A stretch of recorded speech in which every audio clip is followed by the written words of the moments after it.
এই ভিডিওটি করা আর নিজের পায়ে কুড়ুল মারা সমান কাজ, কিন্তু তবুও করতে বাধ্য হচ্ছি। আমি জানি আমি নিজেও একটা ধীরে ধীরে সোশ্যাল মিডিয়ার অংশ হয়ে উঠছি, তা সত্ত্বেও এই ভিডিও আমাকে করতেই হবে। আমাদের সকলের মধ্যে পপুলার এবং মহান হওয়ার একটা সুপ্ত বাসনা আছে। হাজার হাজার বছর আগেও ছিল, এখনও আছে, ভবিষ্যতেও থাকবে। সময়ের পরিবর্তনের সাথে সাথে সেই পদ্ধতিগুলোরও পরিবর্তন হয়েছে। বর্তমান ইন্টারনেটের যুগে সোশ্যাল মিডিয়ার বারবারন্তে তা এক মারাত্মক আকার ধারণ করেছে। আমাকে ভাইরাল হতে হবে যেন তেন প্রকারে। এই দৌড়ে পাশের বাড়ির বৌদি থেকে শুরু করে শিক্ষক, প্রফেসর, আমলা, ধনী, গরিব বাদ নেই আর কেউও। যার যেটা পুঁজি সেটাকে সম্বল করেই তিনি নেমে পড়েছেন এবং তৈরি করছেন নিজের বিচরণের এক ভার্চুয়াল মুক্ত ক্ষেত্র। নমস্কার বন্ধুরা, কানুকে ডাকতে আপনাদের সকলকে স্বাগত জানাই। রিসার্চ অনুসারে আপনি প্রতিদিন প্রায় 100 থেকে 300 বার ফোন আনলক করে থাকেন। 3000 থেকে 4000 বার আপনি আপনার ফোনকে স্পর্শ করে থাকেন। একজন সোশ্যাল মিডিয়া এডিক্টেড ব্যক্তি দিনে 50 থেকে 100 বার তার সোশ্যাল মিডিয়া প্রোফাইলে যান। এক্ষেত্রে একটা তথ্য দিয়ে রাখা ভালো, আপনার স্ক্রিন টাইম যদি 3 ঘন্টা থেকে 7 ঘন্টার মধ্যে হয় তাহলে আপনি অলরেডি সোশ্যাল মিডিয়া এডিক্টেড একজন ব্যক্তি হিসাবে নিজেকে প্রমাণ করে ফেলেছেন। একজন সোশ্যাল মিডিয়াতে আসক্ত ব্যক্তি সব থেকে বেশি স্ক্রল করেন এবং অন্যের প্রোফাইলে গিয়ে রিয়্যাক্ট করতে থাকেন, কারণ তিনি অবচেতন মনে ভাবেন রিয়্যাক্ট না করলে তিনিও পজিটিভ রিয়্যাক্ট পাবেন না। সাথে সাথে তিনি বিভিন্ন ব্যক্তির প্রোফাইলে গিয়ে তার কমেন্ট এবং তার ডিটেলসগুলিও চেক করতে শুরু করেন। আর এই রকম যদি আপনার সাথে হয়ে থাকে তাহলে আপনি নিশ্চয়ই অ্যাডিক্টেড হয়ে পড়েছেন। সমাজবিজ্ঞানীরা বলে থাকেন সোশ্যাল মিডিয়া এডিকশন এবং কোকেন এডিকশনের দুটোর মধ্যে খুব একটা ফারাক নেই। এ তো গেল পরিসংখ্যান, কিন্তু নিজের অজান্তেই কিভাবে আমরা জড়িয়ে পড়ছি এই ট্র্যাপের মধ্যে।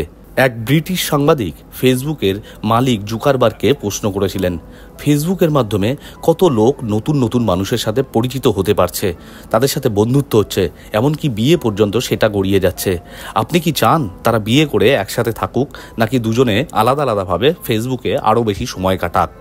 তার উত্তরে মার্ক জুকারবার্গ শুধুমাত্র তাদের দিকে তাকিয়ে হেসেছিলেন।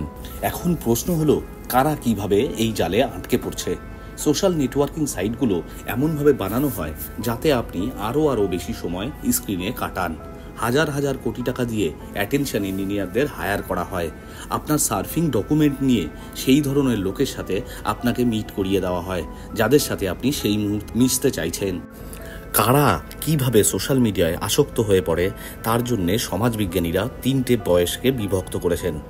প্রথম বয়সটা হচ্ছে টিনেজ থেকে 30 বছর বা 32 বছর পর্যন্ত। এই কম বয়সী ছেলে মেয়েদের ক্ষেত্রে যা হয় তা হলো, প্রথমে তারা উৎসাহ এবং রোমাঞ্চের সাথে ধীরে ধীরে এখানে জড়িয়ে পড়ে। তারা দেখে তাদের যা অভাব তা এখানে পূরণ হওয়ার একটা সম্ভাবনা আছে। পয়সার হাতছানির সাথে সাথে একটা সম্পূর্ণ রঙিন রোমান্টিক জগতের হাতছানিতে সাড়া দিয়ে ফেলে নিজেরই অজান্তে। এর পরের যে বয়সের গ্রুপটির কথা বলেছেন তারা হলো 30 থেকে 35 বছর থেকে শুরু করে এটা গিয়ে দাঁড়ায় 50 থেকে 55 বছর পর্যন্ত। এই গ্রুপের লোকরা সোশ্যাল নেটওয়ার্কিং সাইটগুলির সাথে নিজেদের জড়িয়ে ফেলছে তার অন্যতম কারণ হিসাবে যেগুলো দেখিয়েছেন সেগুলি হলো কর্মক্ষেত্রে সেরকম পারফরমেন্স করতে না পারা, বা সেখানে নতুন কিছু ওপেনিং নেই বলে, অথবা একাকিত্ব, হতাশা, অ্যাটেনশন চাওয়া ইত্যাদির মতো বিষয়গুলি গুরুত্বপূর্ণভাবে উঠে এসছে তাদের গবেষণায়।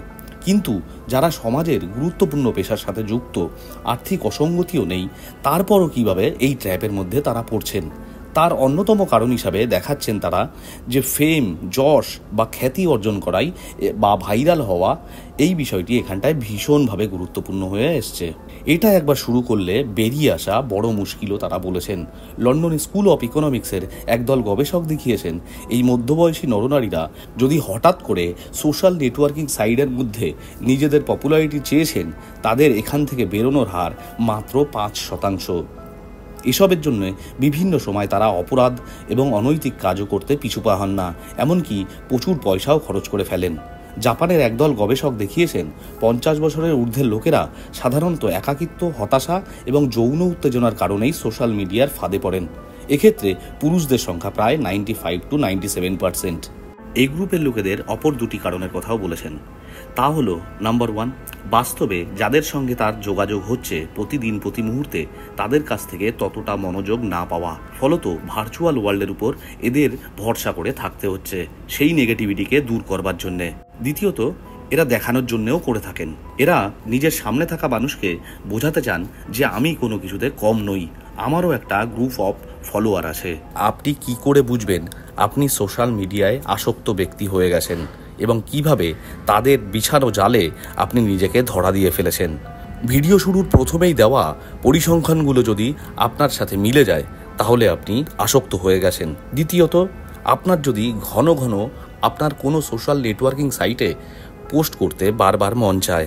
তৃতীয়ত, আপনার যদি এরকম মনে হয় যে আপনার সাথে বারবার এমন কোনো ঘটনা ঘটুক যেগুলো আপনি আপনার সোশ্যাল মিডিয়ার প্রোফাইলে আপলোড করতে পারবেন, আর তা না হলে আপনি পিছিয়ে পড়ছেন অথবা আপনি সোশ্যাল মিডিয়া থেকে অনেকটা দূরে চলে যাচ্ছেন বা সমাজের থেকে আপনি অনেকটা দূরে চলে যাচ্ছেন, আপনার জীবনে কোনো ভালো ঘটনা ঘটছে না বলে, এই মানসিকতা কিন্তু একটি ডেঞ্জারাস মানসিকতা।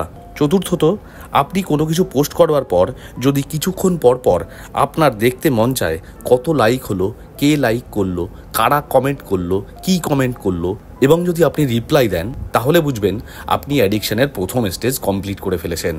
পঞ্চমত, আপনার যদি মনে হয় এই সব পজিটিভ কমেন্ট থেকে আপনি একটা কনফিডেন্স পাচ্ছেন, আপনার শরীরে একটা মাদকীয় আনন্দ উপভোগ হচ্ছে, তাহলে আপনি ভাববেন যে অবস্থা খুব একটা ভালো নয়। ষষ্ঠত, আপনি কি আপনার বন্ধু সার্কেল পরিবর্তন করে ফেলেছেন সোশ্যাল নেটওয়ার্কিং সাইটে, কারণ পুরনো সার্কেলের লোকেরা আপনাকে রেকগনিশন সেভাবে দিচ্ছে না বলে, এবং নতুন বন্ধুদের কাছ থেকে দারুণ রেসপন্স পাচ্ছেন যা আপনি মনে মনে চান। সপ্তমত, যখন আপনি দেখবেন আপনি ছোটবেলা থেকে যে ধরনের কথা বা রিয়াকশন সামনাসামনি দেননি বা কাউকে দিতে লজ্জাবোধ করতেন, কিন্তু হঠাৎ করে অজানা অচেনা লোককে অবলীলায় তা ভার্চুয়ালি দিয়ে ফেলছেন এবং তাকেও সেই সুযোগ দিচ্ছেন ভার্চুয়ালি এসব করতে, মনে রাখুন আপনি এই সোশ্যাল নেটওয়ার্কিং সাইটের অ্যাডিকশনের স্টেজ লেভেল 2 পার করে ফেলেছেন। আপনার সাথে যদি এরকম হয়ে থাকে, আপনার এই ধরনের পরিবৃত্ত থেকে এখনই বেরিয়ে আসার উচিত। কিন্তু মজার বিষয় হলো এই ধরনের পরিবৃত্ত থেকে বেরিয়ে আসার সম্ভাবনা আপনার কিন্তু খুব কম। ধীরে ধীরে আপনি আপনার মূল উদ্দেশ্য থেকে বিপথে পা বাড়াতে শুরু করেছেন। অষ্টমত, আপনি কি সোশ্যাল মিডিয়াতে অপরিচিত ব্যক্তিদের সাথে খুব দ্রুত মিশে গিয়ে কথা বলতে পারছেন এবং কথা বাড়াচ্ছেন, অথবা পরবর্তীতে সম্পর্ক তৈরি হচ্ছে ভার্চুয়ালি? তাহলে আপনি আপনার সেন্সিটিভিটি হারিয়ে ফেলেছেন সোশ্যাল মিডিয়া অ্যাডিকশনের কারণে এবং ব্যক্তিত্ব লস করতে শুরু করেছেন। এগুলোর মধ্যে কোনো একটি যদি আপনার সাথে মিলে যায় তাহলে আপনি অ্যাডিকশনের একটি পর্যায়ে আসেন। এটা হলো স্পিডি রিওয়ার্ডসের নেশা, সোশ্যাল নেটওয়ার্কিং সাইট যা আপনার মধ্যে অটোমেটিক্যালি ঢুকিয়ে দিতে পেরেছে। স্পিডি রিওয়ার্ড তাকেই বলে যেখানে তৎক্ষণাৎ রিয়াকশন পাওয়া যায়, অবশ্যই যা সাদা চোখে দেখতে রঙিন এবং পজিটিভ। এখানেও সেই ক্যাসিনো থিওরি ব্যবহার করা হয়। খাবার পাবেন, পানীয় পাবেন ফ্রিতে আপনি, কিন্তু টাকা লাগিয়ে আপনার খেলতে হবে, যেখানে আপনার জেতার চান্স প্রতি 5000 বারে মাত্র একবার। তাহলে কি বেরোনোর সম্ভাবনা নেই আর আমাদের? আমরা কি করে বেরোতে পারি? কোনো সমাজবিজ্ঞানী এ বিষয়ে হেলদি ডিজিটাল ডায়েট দিতে পারেননি। সমাজবিজ্ঞানীরা যা বলেছেন তা কম বেশি আমরা সবাই জানি। ইউজ কমিয়ে দেওয়া, একটা নির্দিষ্ট সময় ছাড়া ব্যবহার না করা, অনন্য কাজে নিজেকে ব্যস্ত রাখা, তারা এর সাথে সাথেও অপর একটা ভাবে কমতে পারে সে বিষয়টি বলেছেন। তা হলো যতক্ষণ না পর্যন্ত সোশ্যাল নেটওয়ার্কিং সাইট থেকে তিনি সোশ্যালি, মেন্টালি এবং ইকোনমিক্যালি হ্যারাস না হচ্ছেন। এটা খুব দুর্ভাগ্যজনক বিষয় হলেও এই ব্যাপারটি কিন্তু তাকে পরবর্তী আরও বড় বিপদ থেকে রক্ষা করতে পারে। একজন আমেরিকান সমাজতাত্ত্বিক এবং ফিলোসফারের কথা দিয়ে আজকের ভিডিও শেষ করব। তিনি বলেছেন, আমরা প্রাপ্তবয়স্করা ইনসিকিউরিটি, লোনলিনেস, অ্যাংজাইটি, ফ্রাস্ট্রেশন কাটাতে এবং মানুষের বিশ্বাস অর্জন করতে সোশ্যাল মিডিয়াতে পথ চলা শুরু করলেও আখেরে এটা আমাদের আরও এসবের গভীরে পৌঁছে দেয় এবং তা দিতে বাধ্য। ধন্যবাদ সকলকে পুরো ভিডিওটি দেখার জন্যে।